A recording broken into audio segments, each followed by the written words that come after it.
In March 1981, the world witnessed something no courtroom had ever seen before. A grieving mother, carrying unbearable pain, pulled out a small pistol and shot the man who had murdered her 7-year-old daughter. Right there, in the middle of his trial. This is the true story of Marianne Bachmeier, the mother who took justice into her own hands. Lübeck, a quiet city in West Germany, known for its historic beauty and peaceful streets. Here lived Marianne Bachmeier, a young single mother doing her best to raise her daughter, Anna. Marianne and Anna shared a bond that was incredibly close. Anna was cheerful, curious, and full of life. She loved to play, laugh, and dream like any other 7-year-old girl. But as with many children, small disagreements would happen. On the morning of May 5th, 1980, Marianne and Anna argued, a minor mother-daughter quarrel, the kind that usually ends quickly and is forgotten. But this argument would unknowingly set the stage for tragedy. That morning, Anna was upset. Instead of going to school, she made a decision that seemed small at the time. She skipped class. She stayed away, wandering, trying to avoid the routine of her normal day. But what Anna could never know was that her path would soon cross with a man whose very presence was a danger to children. His name was Klaus Grabowski. Klaus Grabowski was not just an ordinary man. Behind his quiet, unassuming appearance was a history that would terrify any parent. Grabowski was a convicted sex offender, a man who had already spent years in prison for abusing young girls. Society had already labeled him dangerous, and yet he still walked free.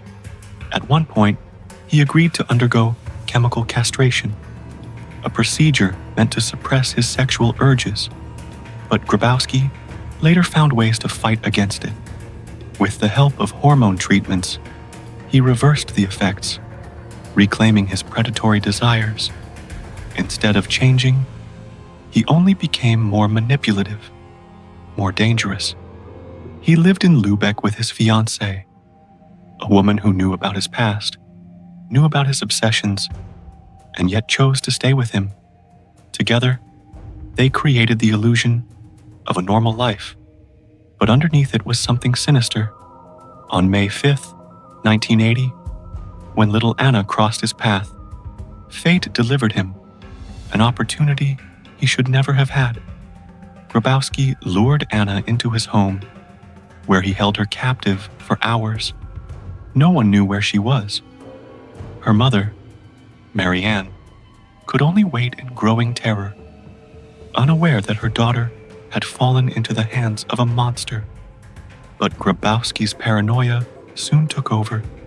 He feared being sent back to prison if authorities discovered he had kidnapped another child. He was terrified of punishment, yet completely unbothered by the thought of ending a life. In a moment that still chills Germany to this day, Grabowski took his fiancée's tights and used them to strangle little Anna. A young life full of laughter and innocence was stolen in silence. Coldly and methodically, he stuffed her small body into a box and left it abandoned by a canal, as though she was nothing more than trash to be discarded. It was a crime so vile, so heartless, that even seasoned investigators struggled to comprehend it.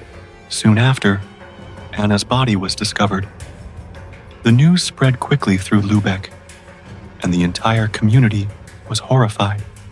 Parents clutched their children tighter, schools fell into silence, and neighbors spoke in whispers.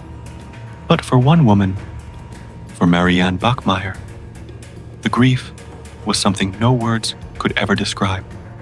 Her only child, her little girl, was gone, taken brutally, senselessly, by a man who should never have been free to walk the streets.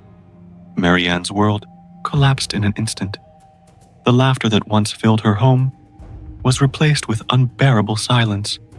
Every corner of the house reminded her of Anna, her toys, her school books, her drawings, all now painful echoes of a life cut short. And then came the trial. When Klaus Grabowski was arrested, Marianne attended the court proceedings.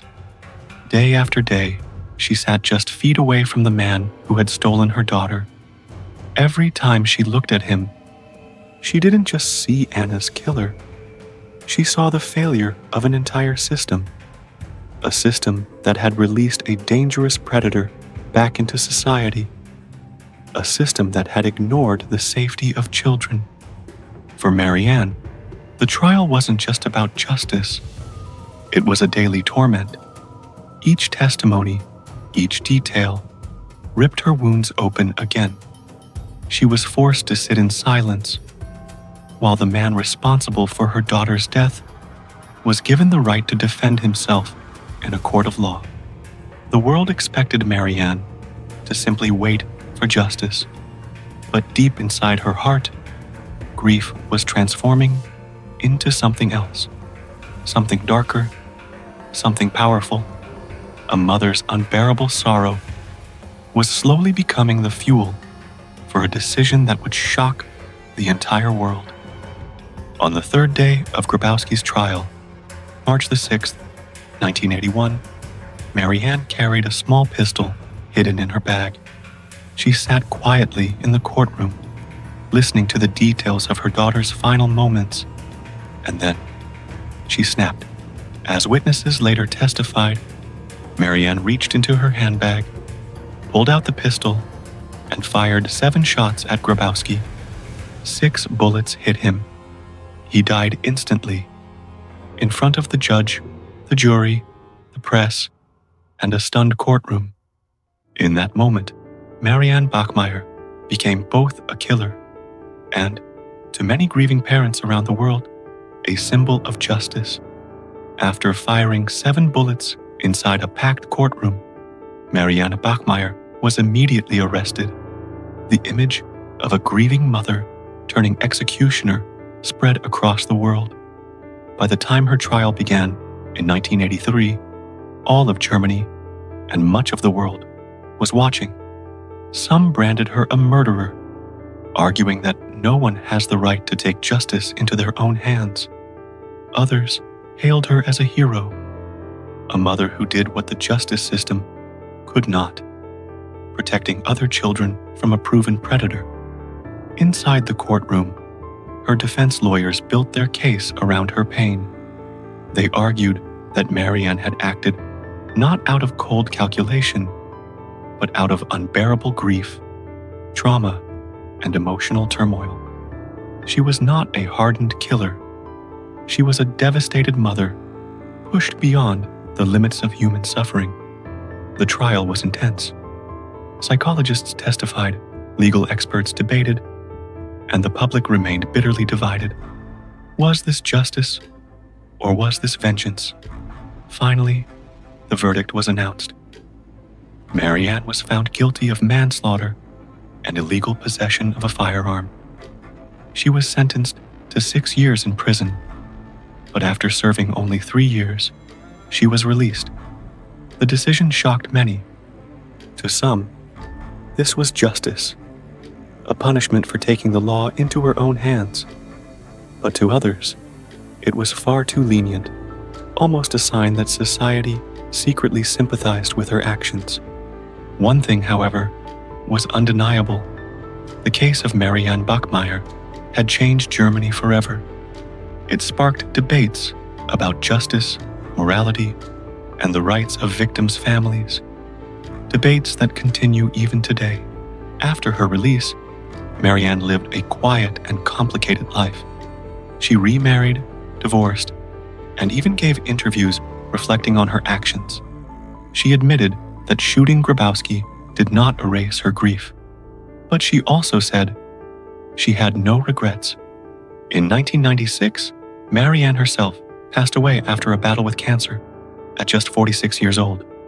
But her story lives on, not just as a crime, but as a haunting question. What would you do if justice failed your child? Narrator: somber, reflective. The story of Marianne Bachmeier forces us to face the darkest side of grief, justice, and morality. Was she a criminal? Or was she a mother who did what the law could never do in the end?